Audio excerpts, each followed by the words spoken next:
En tout cas, voilà l'après-midi bien lancé avec cette crudité en même temps de ces scènes. On a entendu des termes qu'on n'avait peut-être pas encore entendus, comme masturbatoire, par exemple.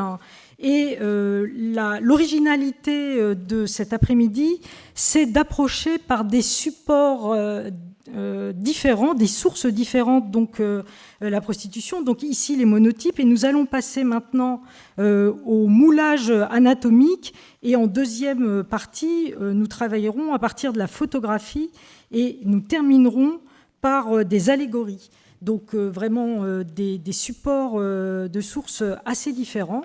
Et donc, il est temps maintenant à Caroline Girard de monter. Voilà, merci de nous rejoindre. Caroline Girard, vous êtes là ou là-bas? Ah, d'accord. Vous êtes directrice de la culture scientifique et du patrimoine historique et conservatrice du patrimoine à l'Université de Montpellier. Vous êtes également archiviste paléographe, chartiste, et votre thèse portait sur la manufacture royale des Gobelins dans la première moitié du XIXe siècle. Et donc là, vous allez nous parler justement de ces moulages anatomiques et en particulier de cette maladie qui est quand même la grande angoisse, d'ailleurs avec la masturbation, il faut bien dire, la grande angoisse du XIXe siècle, la syphilis.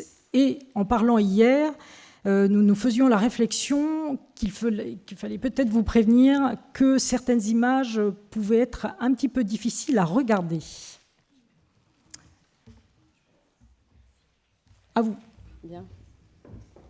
Donc, bonjour à tous. Merci encore vraiment aux organisateurs de ce colloque de m'avoir invité. Et un merci particulier à Isolde Pludermacher qui a témoigné d'un intérêt vif pour ces moulages depuis le début. Donc cette intervention a une grande dette envers un ouvrage fondamental sur la séroplastie anatomique qui a été rédigé par Michel Lemire dans les années 1990, intitulé « Artistes et mortels », et par ailleurs une grande dette également envers Les filles de noces, bien sûr, d'Alain Corbin, ouvrage dont je vais évoquer certains passages qui permettent de mieux appréhender la naissance, la diffusion et l'usage des collections de moulages d'anatomie pathologique relatifs à la syphilis. Ainsi, après avoir décrit brièvement le tableau du contrôle de la prostitution au XIXe siècle et dans quelle mesure le corps médical fut amené à intervenir dans ce domaine, je parlerai de la constitution des collections syphilitiques institutionnelles, d'une part, à partir du cas du Conservatoire d'anatomie de la Faculté de médecine de Montpellier, et j'évoquerai d'autre part le développement, à partir de la seconde moitié du XIXe siècle, des collections privées dans le cadre des musées forains, en m'appuyant sur l'exemple du musée du Dr Spitzner, conservé à Montpellier depuis peu. La nature spectaculaire de ces pièces a été plus ou moins exploitée selon leur contexte de présentation, avec des incidences sur la muséographie. Par ailleurs, les objectifs différents en termes de contenu ou de public visé, qui étaient affichés par ces deux types de musées, n'empêchent pas pour autant une certaine porosité entre ces deux mondes, qui sont une illustration parmi d'autres du passage de la culture savante à la culture populaire. Enfin, par cette présentation, je souhaiterais incidemment souligner le rôle de ce type de collection dans la culture visuelle de l'époque et celle des artistes notamment.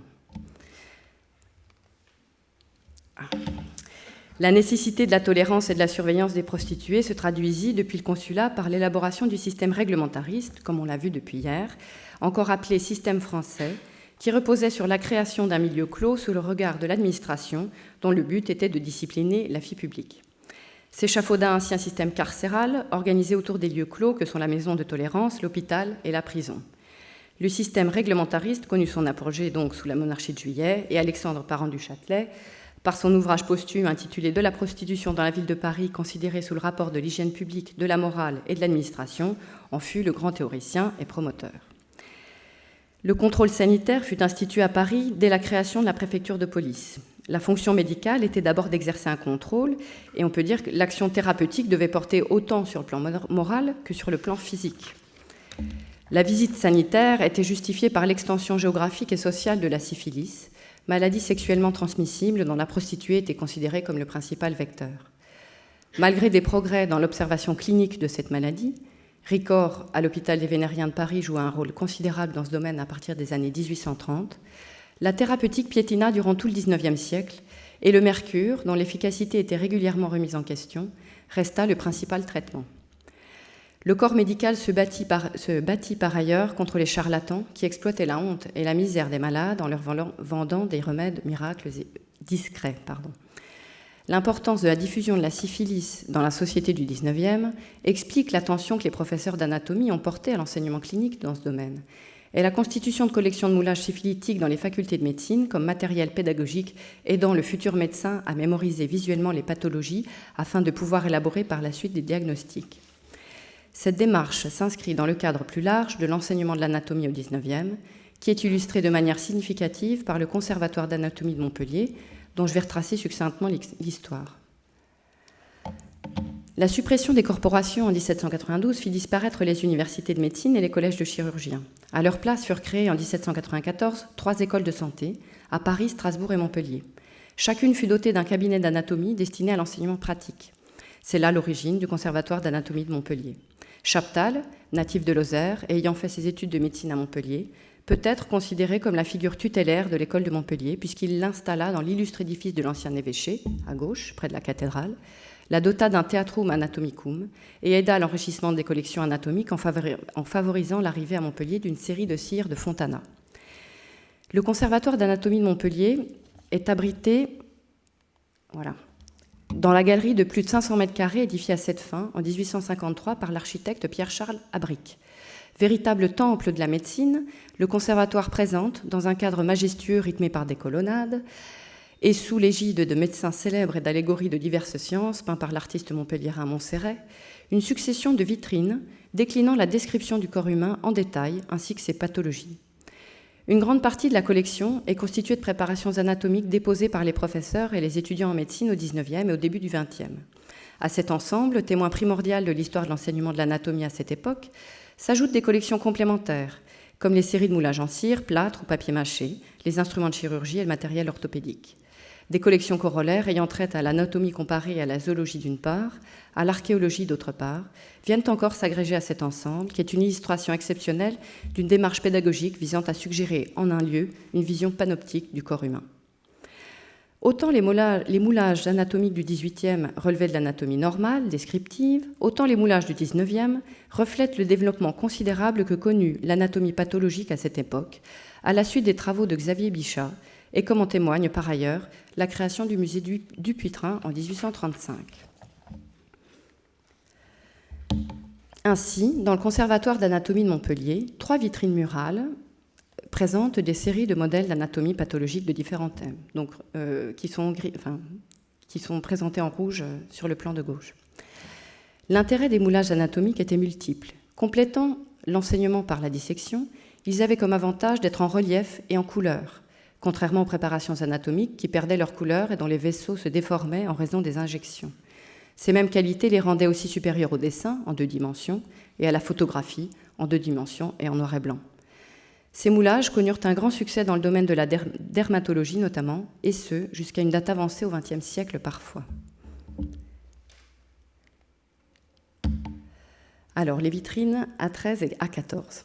Donc, en 1842, sur la proposition d'Orfila, doyen de la faculté de médecine de Paris, le ministre de l'Instruction publique mit à disposition de la faculté de médecine de Montpellier une somme pour l'achat de 69 pièces d'anatomie pathologique en carton-plâtre, exécutées par le docteur Thibert, qui était préparateur de pièces anatomiques artificielles à la faculté de médecine de Paris, représentant diverses lésions du cerveau, de voies respiratoires, de l'appareil digestif, etc. Ce sont ce que vous voyez à gauche. La vitrine suivante, à droite, rassemble des moulages pathologiques de dermatologie, dont certains proviennent également du docteur Thibert. La vitrine 16 traite essentiellement des maladies vénériennes, avec plus d'une centaine de pièces à ce sujet. Une 50aine de pièces en cire a été acquise en 1848 et provient du cabinet Dupont, tandis que d'autres sont en carton-plâtre et sont de facture plus rustique. Celle du centre. On a ici donc une banque d'images disponible sous forme d'un tableau général et là aussi panoptique. Donc, cette collection montre la diversité des lésions syphilitiques. Vous avez le cabinet Dupont à droite et les cartons-pâtes à gauche, plus rustiques, on va dire. Mais vous pouvez voir la description de A à Z de la syphilis. Donc cette collection montre la diversité des lésions syphilitiques, avec en haut à gauche un tableau de diverses ulcérations syphilitiques à la suite de l'inoculation jusqu'à la cicatrisation. En bas à gauche, une roséole et des bubons syphilitiques, égalité, on va dire, entre les sexes. Et à droite, un chancre syphilitique à l'œil. Il est intéressant de noter que ces ensembles ont été acquis à Montpellier dans les années 1840, au moment où se structurait la syphiligraphie, dont le terme se généralisa à cette période. Alfred Fournier, dermatologue élève de Ricord, se spécialisa dans l'étude de la syphilis et en devint au cours de la seconde moitié du XIXe un spécialiste de renommée mondiale. Il fut par ailleurs le plus grand promoteur du néo-réglementarisme, prônant un contrôle sanitaire accru et efficace des prostituées, parallèlement à une humanisation des traitements. Ce dépoussiérage du réglementarisme traditionnel s'accompagna d'un renforcement du contrôle sanitaire qui s'effectua au profit de l'autorité médicale. L'exacerbation du discours réglementariste se manifesta dans le contexte du pessimisme qui pesait dans les années 70 sur la bourgeoisie, tourmentée du besoin d'expiation de la fête impériale. Le thème du péril vénérien s'accrut alors et fut à son apogée entre 1890 et la guerre de 14. Tout cela est extrêmement bien décrit dans Les filles de noces. La syphilis symbolisait ainsi le risque de contagion par les classes dangereuses, la prostitution était considérée comme une véritable gangrène sociale et la vie publique devint l'incarnation de la menace de mort qui pesait sur le corps social. C'est au travers du désir de surveiller l'extension de la syphilis au sein des classes laborieuses que se dessina le projet d'une médecine sociale. En réalité, il s'agissait essentiellement à l'époque de préserver de la contagion le reste de la société. Donc, Alfred Fournier, chef de service à l'hôpital Lourcine, arriva à l'hôpital Saint-Louis en 1876, apportant avec lui sa collection de moulages syphilitiques qui vint compléter la fameuse collection dermatologique développée depuis les années 60 par Charles Layet et réalisée par Jules Barretta. Le musée actuel, inauguré en 1885, abrite plus de 4000 moulages dermatologiques, dont 442 moulages de syphilis réalisés à Lourcine par Jumelin et par Barretta à Saint-Louis. Le musée de l'hôpital Saint-Louis accueillit en 1889 la conférence internationale de syphiligraphie, ce qui lui assura une renommée mondiale et en fit en quelque sorte le centre mondial de cette discipline. La croisade sanitaire lancée à la fin du siècle contre le péril vénérien aboutit à 2 conférences internationales de 1899 et 1902 qui eurent lieu à Bruxelles et à la création par Fournier de la Société française de prophylaxie sanitaire et morale en 1901. À la conférence de 1902 fut notamment promue la création de musées de moulage à visée pédagogique comme outil de propagande destiné à inspirer une crainte salutaire au grand public. Pour la suite de l'exposé, il est intéressant de noter que la Belgique fut à la pointe de cette campagne internationale de prophylaxie. Ce type de musée anatomique fit en fait son apparition dès la mi-19e dans le cadre des fêtes foraines. Christiane Pie et Cécile Vidar-Ferenczi les ont décrits dans un article de 1985, repris dans leur ouvrage sur la fête foraine d'Autrefois, édité en 1987. Le musée Spitzner demeure un des cas les plus remarquables dans ce domaine. Fondé en 1856 par Pierre Spitzner, dit le docteur Spitzner, le grand musée anatomique et ethnologique s'installa tout d'abord à Paris, au pavillon de la Ruche, actuelle place de la République. Il fit partie d'un mouvement important de créations analogues dans la seconde moitié du XIXe siècle, dans le contexte du développement des fêtes foraines. Ces musées anatomiques forains prenaient place dans les foires à côté des pavillons de vulgarisation scientifique, des musées de cire historiques et autres dioramas. Ils différaient des musées pédagogiques universitaires par leur destination et le type de leur public. Contrairement à ces derniers, cela devait toucher le grand public des champs de foire en tant qu'objet d'attraction à but lucratif, ce qui explique la nature spectaculaire de certaines de leurs pièces. Pour autant, ils ne perdirent pas tout à fait leur vocation pédagogique, mais au prix d'une retraduction moralisatrice, comme en témoignent les collections d'hygiène sociale, illustrant les méfaits de l'alcool ou des maladies vénériennes. Le public visé était constitué d'adultes et d'hommes surtout. L'armée fut une cible favorite dans le cadre de la propagande antisyphilitique. L'affiche indique d'ailleurs que les militaires non gradés bénéficiaient d'un demi-tarif. La leçon d'hygiène sociale de Félicien Rops, à droite, illustre parfaitement cela. On peut y voir, sous le buste honorable mais tronqué ironiquement par le cadrage de Dupuytren, 2 soldats amusés par les belles nudités féminines qu'ils contemplent dans des vitrines ornées de velours vert. Il faut noter par ailleurs que les fêtes foraines étaient un haut lieu de prostitution, comme on l'a dit plus en amont dans le colloque. Les réglementaristes craignaient ces endroits fréquentés par les coureuses des campagnes, qui faisaient partie du panel des filles insoumises. Le musée Spitzner comprenait ainsi plusieurs sections déclinant des thèmes suivants: l'anatomie normale, l'anatomie pathologique, la collection des monstres, proche de ce que le public des foires pouvait voir dans les entresorts ou freak show, et enfin l'ethnologie. L'affiche réalisée par Jules Chéret en 1880 est une bonne illustration de ce qui attendait le visiteur dans ce musée, mêlant habilement spectacle et vulgarisation scientifique. La scène au registre inférieur, représentant a priori un médecin, ôtant un voile d'un corps féminin nu devant une assemblée de bourgeois en redingote, se situe ainsi entre l'idéal de la nature se dévoilant la science, on pense à la sculpture de Marias, certes plus tardive, mais malgré tout, et le voyeurisme érotique. Le filtre mythologique classiquement employé dans le domaine des beaux-arts, comme on a pu le voir dans d'autres interventions, notamment avec le thème ici de la nymphe et du satyre, est ici remplacé par le filtre scientifique de l'enseignement de l'anatomie. La devise de Spitzner était d'ailleurs « Science, art, progrès ». Spitzner, quoique non médecin, se fit appeler docteur pour accroître sa légitimité scientifique. Sans avoir suivi d'enseignement médical, il avait néanmoins travaillé dans le milieu des préparateurs anatomiques. Spitzner puis sa veuve Désirée, après son décès en 1896, eurent un sens des affaires certain. Outre la publicité traditionnelle par les journaux ou les affiches, ils proposaient aussi des visites à tarif réduit pour des organismes officiels comme la Croix-Rouge ou encore les écoles d'infirmières, soulignant par là le but pédagogique de la collection. Une affiche de la foire de Roubaix de 1908 indiquait ainsi, je cite, « Dans l'organe blessé, chercher la cause de la maladie pour remédier à sa souffrance, c'est là ce que fait le savant. Pour toi, peuple, c'est autre chose. La pathologie fera naître en toi l'effroi salutaire. » Cette citation rappelle encore la volonté affichée d'édification morale. Points d'exclamation et apostrophes en direction du peuple sont par ailleurs autant de moyens pour attirer l'attention du public. Le scénariste belge René Michat a évoqué ses souvenirs de visite dans le catalogue d'une exposition sur le musée Spitzner qui eut lieu en 1979 et dont je reparlerai plus loin. Il y parle notamment du discours entendu sur le palier de ce musée forain dans l'entre-deux-guerres. Je cite. « L'homme qui annonçait le spectacle n'était pas du tout un bonimenteur. Il parlait avec sérieux et conviction, comme eût fait un professeur de faculté doublé d'un moraliste. Il illustrait les bienfaits de la santé, les périls et les ravages d'une vie déréglée. À l'entendre, une visite du musée s'imposait pour s'instruire, mais aussi pour éviter les pièges que tendit inévitablement le manque d'hygiène, l'abus de l'alcool, la débauche. Il répugnait à parler de certaines maladies, tant il craignait d'offusquer les âmes sensibles ou d'éveiller les curiosités malsaines. Cependant, il jugeait que personne au monde ne pouvait se dispenser de l'enseignement scientifique et éthique du docteur Spitzner. » Cette citation montre à quel point ce présentateur aguerri incitait à la visite en employant la rhétorique respectable de la science et de la médecine. Le silence sur les collections pathologiques était autant fait, sinon plus, pour attiser la curiosité du public, tout en conservant une décence de façade.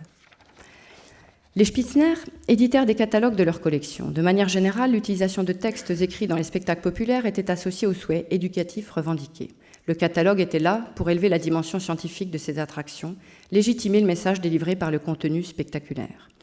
En plus de la maxime d'Ambroise Paré inscrite en exergue, « Homme, apprends à te connaître », le catalogue des années 40 comprend une exhortation à la continence avec la conservation de la santé scandée comme leitmotiv. Je cite. « La santé, c'est le bonheur de la vie. La santé, c'est la joie. La santé, c'est la force. La santé doit être temps pour vous, tout pour vous, plus qu'argent et propriété. Pour cela, tenez votre corps propre et gardez-le en constante surveillance. Alors, vous réunirez en vous un esprit sain dans un corps sain. » Fin de citation. La section des maladies vénériennes de ce catalogue comprend, outre l'inventaire des pièces, avec leur nom scientifique, une description des différentes maladies, telles que le chancre mou, blénorragie, syphilis, ainsi que les différentes phases de la syphilis. Cela répond donc à la démarche de vulgarisation scientifique. En revanche, une véritable mise en scène de ces moulages syphilitiques accentuait leur côté spectaculaire. Sous couvert de respect de la décence, ce type de collection était présenté dans des cabinets réservés, aux hommes sous-entendus. Par la suite, les visites du public féminin apparurent, mais a priori, les visites étaient non mixtes. Les souvenirs de René Michat précisent encore la présentation. Il parle en effet de, je cite, « halo rouge dans une demi-obscurité ». Mais que voyait-on dans ces cabinets réservés ? Voici un échantillon des pièces de la collection, qui sont en fait pour la plupart de même nature que celles présentées dans les musées d'anatomie institutionnels et qui ont été acquises auprès des mêmes préparateurs anatomiques. Formé sans doute auprès du munichois Paul Zeiler, Spitzner lui acheta les premières pièces de sa collection. Il la compléta au fil des ans par des pièces de série-sculpteurs et préparateurs anatomiques renommés, comme Barretta, Tramont, Vasseur, Talrich ou encore Jumelin. Le numéro 14 de la collection présente une comparaison du chancre mou, de la blénorragie, et du chancre induré de la syphilis, en écho au progrès de la médecine, plus particulièrement à la distinction faite par Ricord entre ces deux maladies, qui venaient alors à l'encontre de l'opinion générale, penchant en faveur de l'unicisme des maladies vénériennes. Les deux pièces suivantes ont été réalisées par Jules Talrich, qui reprit l'entreprise de son père. On peut observer que ces deux sculptures présentent un cadrage moins serré que les précédentes et que leur qualité esthétique est bien supérieure, si on peut parler comme ça. En outre, le contraste est saisissant entre les sexes pathologiques et le reste du corps, qui correspondent au canon classique de la beauté sculpturale. Il est tentant de penser que le moulage anatomique sur le vivant ne concerne que la partie pathologique, tandis que le reste aurait été réalisé à partir d'un moulage de sculpture d'après l'antique. L'ajout de poils pubiens, outre le fait qu'ils accentuent le réalisme de la pièce, servirait ainsi également à cacher le raccord entre les deux moulages. L'entreprise fut fondée par Jacques Talrich, chirurgien militaire de carrière sous le Premier Empire, qui se consacra à la séroplastie à partir de 1823 et fut nommé modeleur en cire du musée d'anatomie de l'École de médecine de Paris. L'entreprise de Jacques Talrich fut reprise par son fils Jules, qui devint à son tour modeleur en cire de la faculté de médecine de Paris en 1862. Jules Talrich présenta des modèles aux expositions universelles et reçut des médailles à plusieurs reprises. Il ouvrit parallèlement un musée anatomique privé dans le quartier des Boulevards, ce qui montre encore la porosité entre les collections institutionnelles et les collections d'entrepreneurs privés. Les êtres souffrants. Outre les organes génitaux des deux sexes atteints par la syphilis, la collection présente les êtres souffrants de cette maladie. Certes, le numéro 31, qui n'est malheureusement pas illustré ici, montre une gangrène à l'œil d'une fille prostituée, ce qui indique clairement le lien entre prostitution et syphilis, mais les autres visages évoquent l'ensemble du corps social, comme cet homme âgé au visage vérolé, par exemple, ou cette belle jeune femme présentant de l'acné syphilitique qui est présente dans l'exposition. La collection met en particulier en garde la jeunesse contre les dangers de la syphilis. Le catalogue précise pour le numéro 61, à gauche, qu'il s'agit d'un jeune homme de 25 ans qui, atteint d'un chancre, s'est guéri lui-même en employant du mercure, mais que 2 mois plus tard, les chancres se répandirent sur tout le corps. Le numéro 60, à droite, représente quant à lui une jeune fille de 17 ans ayant embrassé un jeune homme atteint d'une maladie syphilitique, qui sentit quelques jours après des petits boutons sur la langue.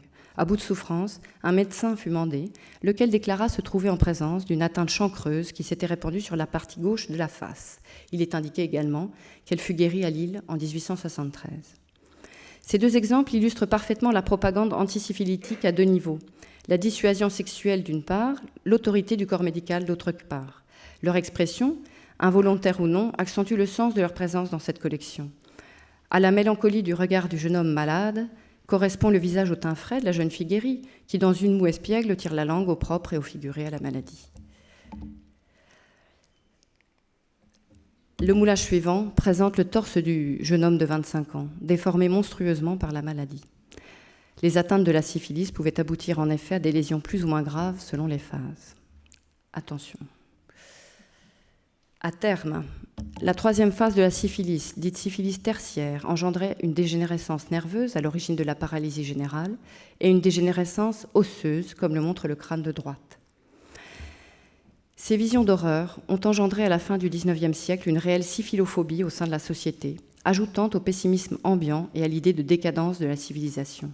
Ce marasme se ressentit non seulement dans la littérature, mais aussi dans le vocabulaire courant, avec les termes « avorton » et « avarié », dans le contexte de l'opinion généralement répandue de l'hérédosyphilis.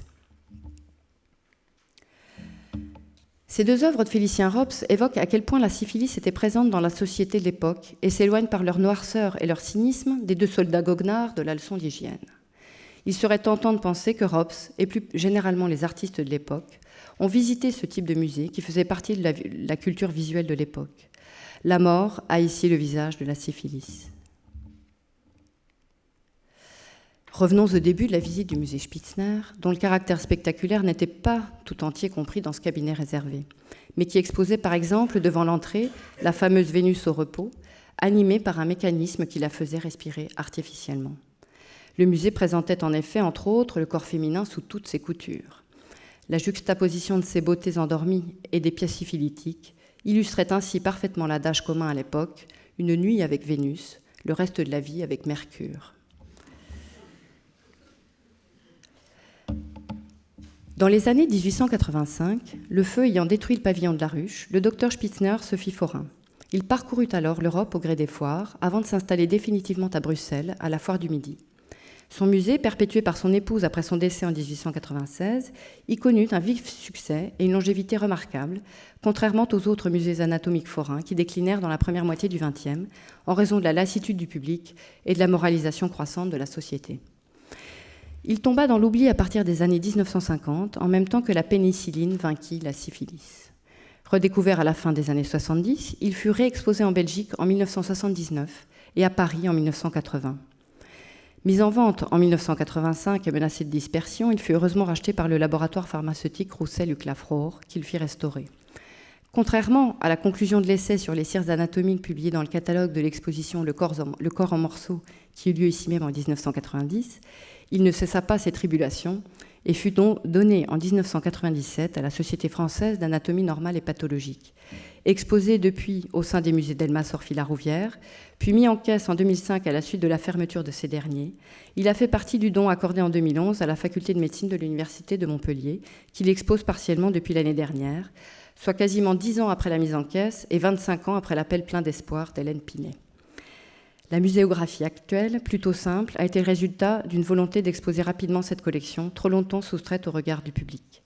La réflexion globale sur l'ensemble des collections anatomiques de Montpellier, qui sont toutes classées au titre des monuments historiques, permettra peut-être à l'avenir d'élaborer une présentation restituant davantage la mise en scène historique. À quand la période Rum-Spitzner ? Je vous remercie.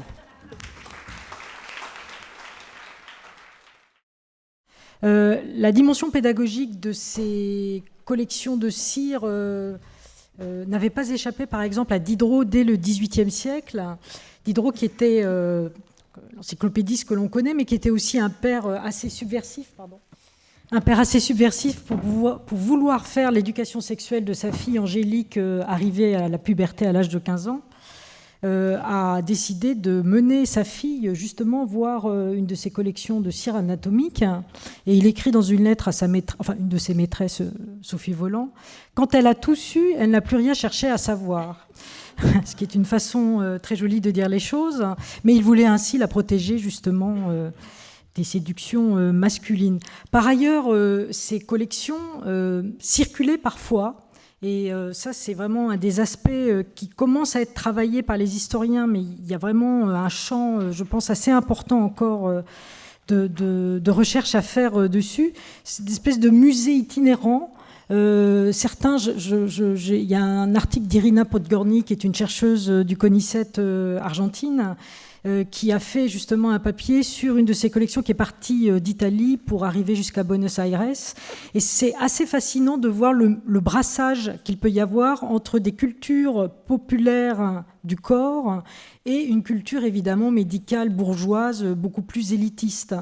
Et ces collections étaient menées par des charlatans dans la mesure où ils se paraient de titres de médecine qu'ils ne possédaient généralement pas du tout, mais qui possédaient néanmoins un fond quand même de savoir pas négligeable et qui profitaient également de ces collections pour vendre, pour faire aussi un commerce important d'élixirs ou de pseudo-médicaments. Alors il ne nous a pas échappé de la dimension fortement suggestive. L'impact est vraiment très important de ces images.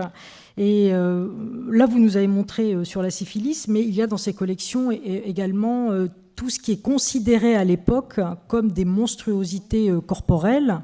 Donc on en a vu d'ailleurs, les Fartacci, les hermaphrodites, etc. Il y a évidemment beaucoup de choses là-dessus. Mais un des aspects que vous avez souligné, les plus intéressants, me semble-t-il, c'est effectivement ce brassage entre cette rencontre, cette interface vraiment entre la culture élitiste bourgeoise et des cultures plus populaires.